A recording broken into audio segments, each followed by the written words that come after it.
Parents, you're not failing. The parenting models and advice you've been given for so long are. And as we head into 2026, I want to talk about why so many of you are struggling. Why you feel overwhelmed, burnt out, and struggling to hold it all. Because you weren't designed to hold it all. And let's talk about what actually does work and what isn't working anymore. To understand what's working, what's not working, let's talk about the 4 parenting styles. These exist on 2 intersecting spectrums. One is called demandingness, which I prefer the language expectations, how much you want to expect out of your child. And then the other one is responsiveness, and I actually prefer the language attunement. How attuned are you with your child to respond to them and where they're at? And a simpler way to think about this is one is from the parent's perspective, the other one is from our child's perspective. And really, how much weight do we put on those 2 things? So as we look at the 4 different types, there are actually 4 different quadrants on these 2 intersecting spectrums. The different parenting approaches we have generally fall into one of these 4 buckets.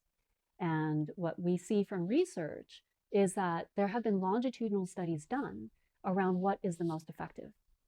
So research shows that authoritative parenting, hands down, is the most effective style of parenting. The most effective style in maintaining relationships, connection, resilience, autonomy, all of that. Now, I'm going to talk a little bit more about the evolution of that and what I see for 2026 and beyond. But first, let's talk about what's not working. What is fading away in 2026? One of the things that has come up a lot in conversation and what I see in my practice as well is this idea of gentle parenting. Now, I think that the thing that I want to acknowledge is that the origins of gentle parenting were actually rooted in a more authoritative style of parenting, but somewhere along the line, and perhaps because of the moniker and the label of gentle in the name, it ended up drifting into the realm of permissive parenting. That there is this misunderstanding that the perfect parent is a gentle parent and that you need to be gentle all the time. That you need to be respectful, you need to be gentle, you can't yell, you can't do anything, and that you need to be there to support your child and their needs at all costs. And that's what being a good parent looks like. And I want to say and name that as being that is something that's fading away. And the reason it's fading is because that kind of parenting is unsustainable, it's not healthy, and it also isn't working because it's leaving parents more tired, more exhausted, more under pressure. And it's leading to a second thing, which is also fading, which is performance-based parenting. That we have to do more, perform in a certain way, otherwise we're not good enough. So these are 2 aspects that are, I believe, fading away. The other thing that has kind of had a bit of a resurgence recently, but I also think that it is short-lived, is that authoritarian style of parenting has kind of resurged as a result, with a lot of people supporting it, a lot of people, the backlash on the one side against gentle parenting has led to this other side of, oh, it's like a bunch of pansies, raising a bunch of kids that can't handle anything, that kind of language. And so there's been this resurgence of, oh, that's like, we need to be harsher. So like it's swinging to the other side. That's also not the answer. The answer does not lie in these extremities.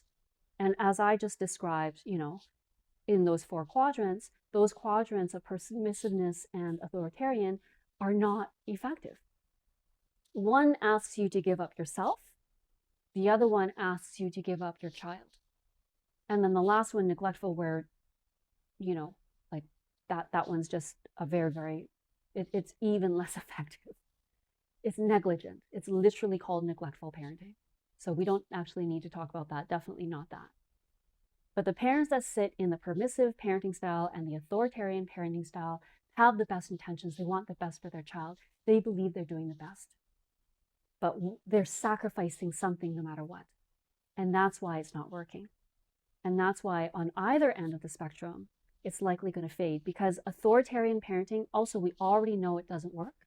We already know there's a lot of side effects and negative impacts and wounding that can happen. That does happen with that style of parenting. You can't raise a child by disrespecting them and saying that nothing of what they want matters and then expect them to become adults where things start to matter. It's hard. The children that become adults that are able to achieve that for themselves are able to do it in spite of the parenting they were raised with, not because of. So there's a core difference there. but what is working and what is a trend for 2026. And the first one I want to talk about is nervous system literacy and intelligence. I consider this authoritative parenting 2.0.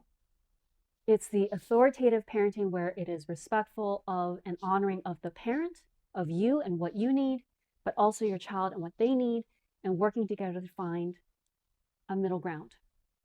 And communicating clearly where you're both at and teaching your child how to do that. And the other aspect of this is not just in that communication, but it's also in, like I said, the nervous system literacy, in understanding and being aware of what's going on, and then having the intelligence to know what to do with it. How are you responding? How are you regulating? How are you transitioning through stress? How are you dealing with it? And as you do it and master this, what you're doing is you're working with your body in the way that you're designed. You're working with your nervous system. And you're also modeling for your child how to do it and teaching them how to do it as well. It's powerful. So that's the first thing. So the second major trend that I want to talk about is this shift from external focus to internal focus. What do I mean by that? To date, for decades, if not even longer, all of the focus on parenting and parenting advice, parenting tips, models, everything, it's all on the child, external to the parent. What do you have to do? What do you have to say? How do you set the rules? How do you set boundaries? How do you, coach them? How do you change their behavior? Behavior correction is a huge part of parenting advice. What do you need to do to make sure your child is the best they can be? That you do. External. The focus is on the child. But the shift to internal is more about what do you do for you? What do you do for you to heal you, to regulate you, to find stability within you, so that you are being a different person with your child? It's about being, not doing.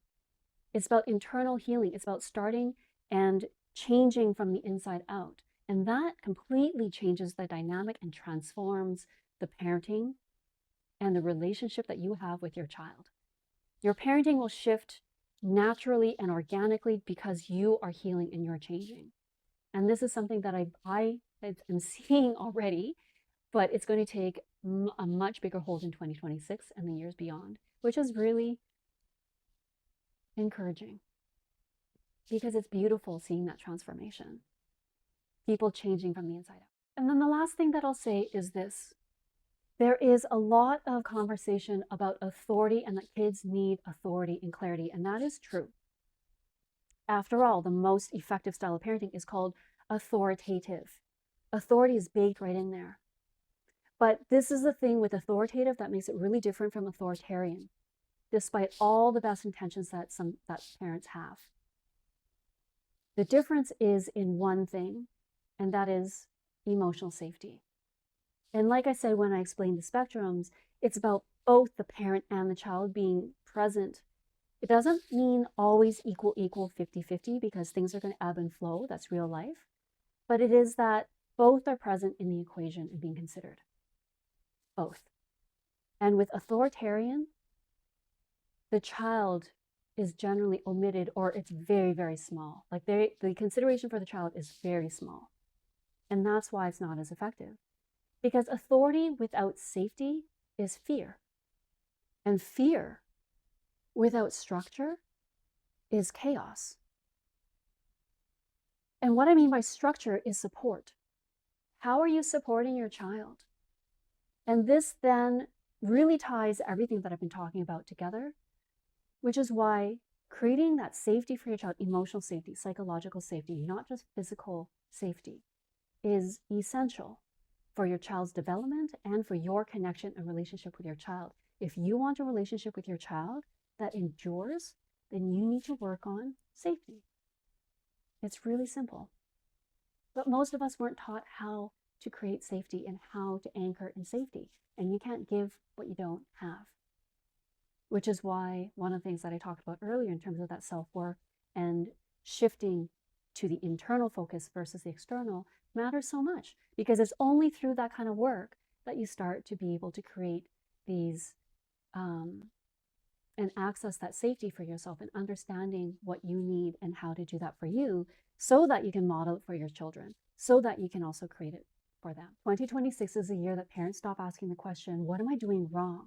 What should I be doing more of to make things better. And instead, the question shifts to what do I need for my nervous system to feel safe? Or what does my child need for their nervous system to feel safe? It completely starts to change and shift the dynamic and the parenting approach. This isn't just about trends, it's ultimately about sustainability, moving away from surviving and just barely getting by into what feels sustainable and what lights you up.